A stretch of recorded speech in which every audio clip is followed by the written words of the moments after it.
বিশ্বকাপের আগে আন্তর্জাতিক প্রস্তুতি ম্যাচে হন্ডুরাসের বিপক্ষে মাঠে নামতে চলেছে আর্জেন্টিনা।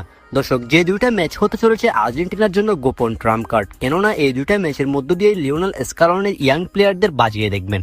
যেখানে প্রথম প্রীতি ম্যাচে আলভিসেরেস্তারা মুখোমুখি হন্ডুরাসের বিপক্ষে এবং দ্বিতীয় প্রীতি ম্যাচে আর্জেন্টিনা মুখোমুখি হবে শক্তিশালী আইসল্যান্ডের বিপক্ষে। কিন্তু 6 জুন প্রথম প্রীতি ম্যাচে হন্ডুরাসের বিপক্ষে কেমন হতে চলেছে আর্জেন্টিনার স্কোয়াড, স্টার্টিং 11 কেমন নামাবেন স্কালোনি। দর্শক, এই ম্যাচে স্বাভাবিকভাবে লিওনেল স্কালোনির তরুণ প্লেয়ারদের যেমন নিকো পাচ, ফ্রাঙ্কো মাস্তান্তুনো এবং ভ্যালেন্টিন বার্কোদের পরীক্ষা করে দেখবেন, কেননা বিশ্বকাপে তাদের হাত ধরে বাজিমাত করতে পারে আর্জেন্টিনা। যে কারণে এই ম্যাচগুলোতে ইয়াং প্লেয়ারদের বেশি পরীক্ষা করবেন স্কালোনি।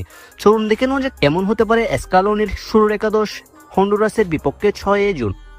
দর্শক, হন্ডুরাসের বিপক্ষে গোলরক্ষক পজিশনে এমি মার্টিনেজ থাকছেন, এটা মোটামুটি নিশ্চিত বলা যায়। যদিও এখনো ইনজুরি থেকে শতভাগ সেরে ওঠেনি এমি মার্টিনেজ ইনজুরি থেকে 6 জুনের আগে সম্পূর্ণভাবে সেরে না উঠলে জেনারিমো রুলিকে দেখা যাবে গোলবারের দায়িত্বে। অন্যদিকে ডিফেন্স লাইনের লেফট ব্যাক পজিশনে ভ্যালেন্টিন বার্কোকে দেখা যাওয়ার সম্ভাবনা বেশি হন্ডুরাসের বিপক্ষে, এবং রাইট ব্যাক পজিশনে যথারীতি মলিনা থাকবেন। ইতিমধ্যেই অ্যাথলেটিকো মাদ্রিদের হয়ে ইনজুরি কাটিয়ে সম্পূর্ণভাবে ফিট হয়ে উঠেছেন মলিনা। সেই সাথে সেন্টার ব্যাক পজিশনে দুই জুটি ক্রিস্টিয়ান রোমেরো এবং নিকোলাস উটামেন্ডিকে দেখা যাবে যথারীতি। যদিও রোমেরো এখনো শতভাগ ফিট নয়, টটেনহ্যামের হয়েও রিসেন্ট ম্যাচগুলো মিস করেছেন তিনি। রোমেরো যদি শতভাগ ফিট হয়ে মাঠে না ফিরে, তাহলে রোমেরোর জায়গায় লিসান্দ্রো মার্টিনেজকে দিয়ে শুরু করাবেন স্কালোনি, অর্থাৎ ডিফেন্সে ওটামেন্ডি এবং লিসান্দ্রো মার্টিনেজ এই ডুও থাকবেন হন্ডুরাসের বিপক্ষে।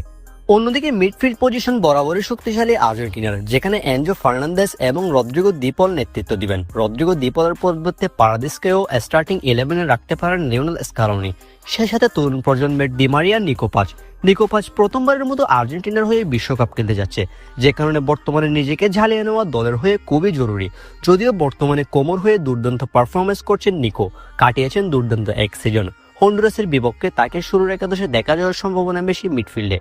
এরপর আক্রমণভাগ, যেখানে আক্রমণভাগে লিওনেল মেসির থাকার সম্ভাবনা একেবারে নেই বললেই চলে। দর্শক, লিওনেল মেসি হ্যামস্ট্রিংয়ের ছোটখাটো একটা ইনজুরিতে ভুগছেন। সাম্প্রতিক সময়ে ইন্টার মায়ামির হয়ে খেলতে গিয়ে ফিলাডেলফিয়ার বিপক্ষে ইনজুরিতে পড়েছেন লিওনেল মেসি, যে কারণে হন্ডুরাসের বিপক্ষে মেসির খেলা অনিশ্চিত। অ্যাটাকিং লাইনে যারা যারা থাকতে পারেন তারা হলেন ফ্রাঙ্কো মাস্তান্তুনো, থিয়াগো আলমাদা এবং লাউতারো মার্টিনেজ। সবকিছু ঠিকঠাক থাকলে এই 3 সুপারস্টার হন্ডুরাসের বিপক্ষে আক্রমণভাগে থাকবেন। দর্শক, এরকম একটা স্কোয়াড নিয়ে হন্ডুরাসের বিপক্ষে বিশ্বকাপের জন্য প্রথম প্রস্তুতি ম্যাচে মাঠে নামতে চলেছে আলবিসেলেস্তারা।